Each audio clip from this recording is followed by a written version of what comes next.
Okay, for this review, I'm just gonna show both games of Creeps and Lito, game number 2 and 3. As the play goes by, I'm just gonna briefly describe what went on.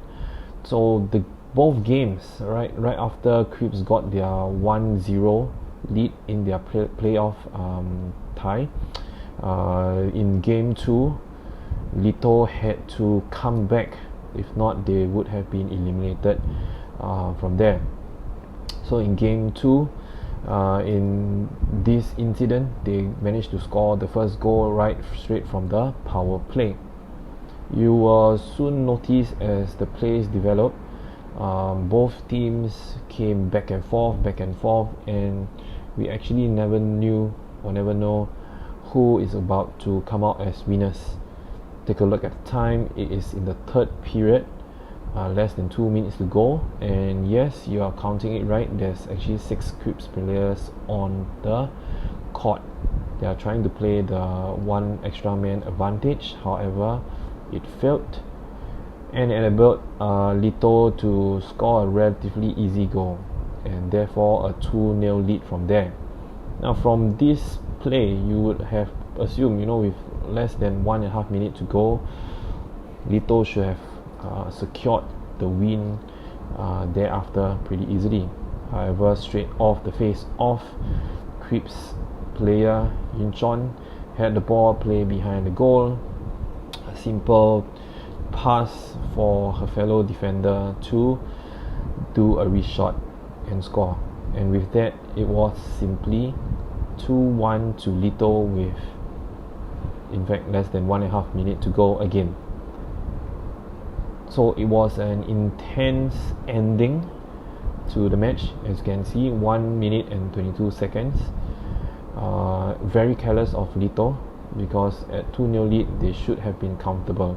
So over here, Creeps decided to continue their 6-man play. You can subsequently see the plays that come by. It was a lot of scrappy play. Over here, you might think they might score the third goal, but when the goalie was not there, Creeps making a poor line change, pass to the middle, however poor finish.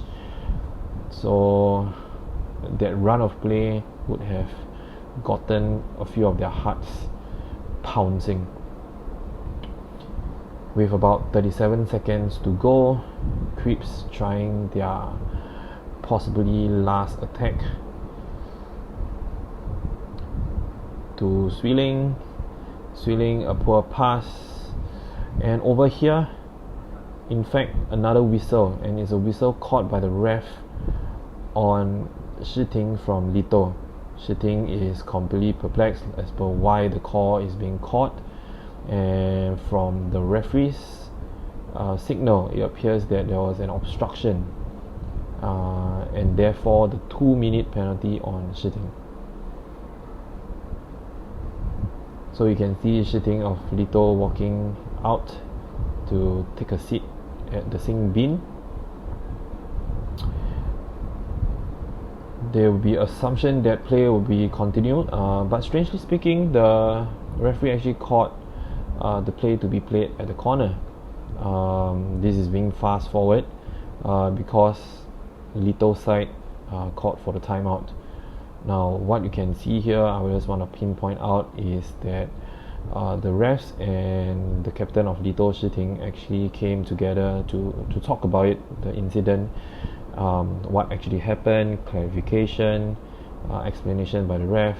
Very nice, very professional, as a lot different compared to some of the boys or some of the men's side that we have seen in previous videos. So but anyway, this is something that I'm still not too sure, like why the play is being played at the corner instead of where the incident is being held. But nonetheless, there's no complaints by Creeps. Play still continue. They try to operate their last shot of the game, but failed. Even right at the end, a bump, and Lito player, that was Ima, has been flown off the court. But nonetheless, Lito secured their win to keep the tie at 1-1. So some of the relief faces, happy faces from Lito's side, and obviously on the Creeps side, disappointment.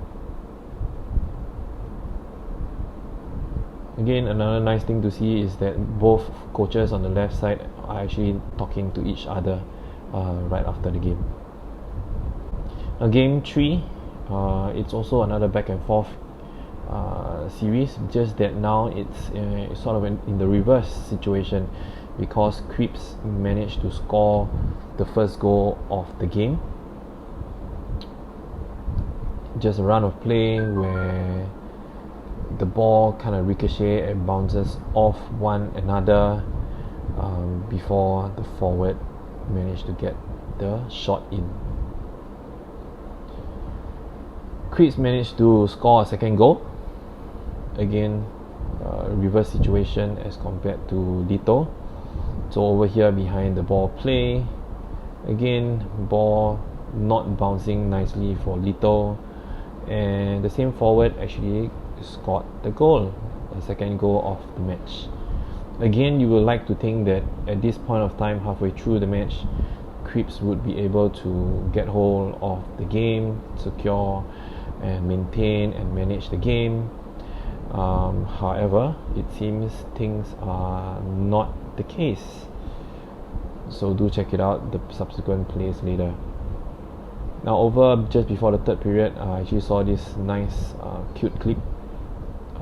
Lito supporters at the bench trying to cheer the team up. He did cheer a few of the teammates up, whereas the rest are sort of a little more gloomy and solemn mode because they were 2 goals down. So did this actually help in their performance? Well, somehow it actually did. Third period into the match, Mei Hui got the ball and rushed it up before taking another nice wrist shot. You have recalled that she took a damn nice wrist shot earlier on in the second match, and over here it is the same case as well. I'm just wondering, why is she not a forward? Because we need forwards to be able to take wrist shots like that. Yep, a quick round of play, again the wrist shot at the top corner. And this is playing continue straight off the face off, and you would probably never have expected it, because straight off the whistle, loose ball, one wrist shot, or rather half drag shot, and this time round the keeper scuffed it. Charmaine, the goalie, national goalie, actually somehow let the ball slip off her hand. It is pretty much unlike her, or something that's very unexpected. But just like that, within seconds, Lito is drawn in the game. And subsequently, it is still tied at 2-2. You can see in these last 45 seconds, it is very much a nervy ending. Both sides trying to get that crucial goal that would automatically, or more or less automatically, secure the win. A bit of rush play here, to no avail. However, if I'm not wrong, this should be Yani, the defender of Creeps, being able to play in a more sensible manner, same as per Gigi over here. So both of them nicely securing the ball. However, a nearly loss of ball before Swee Ling attempt the last play of the match. That was Natalie of Lito, if I'm not wrong. Still down on the floor despite it being full time. So come to the extra time golden goal. Right, what it means is it's another 10 minutes of play, and whoever that scores first within 10 minutes would secure the win. It doesn't only secure the win of the match, but also secure the win of the playoff tie between these two. So yes, if you see the scoreline, it is 3-2, and right near the end, just as they think they are going to penalties, the star of the team, Yun Sean, finally getting the crucial goal of the match. So you can see happiness, pure relief, while at the background there's pure agony by the Lito players. So this game nonetheless provided, I would say, the most excitement out of all the quarterfinals, because this is the only match or only matchup that went to game 3. Nonetheless, like I said, it's a much more friendlier, nicer environment as compared to the men's side, where there are a lot more fights, quarrels. You can see still smiles obviously from the winners, a bit of agony and sorrow faces from the losers. So I hope the men's game proceeding on to the semi-finals will have more of such tighter performance, and do look out for the next review video.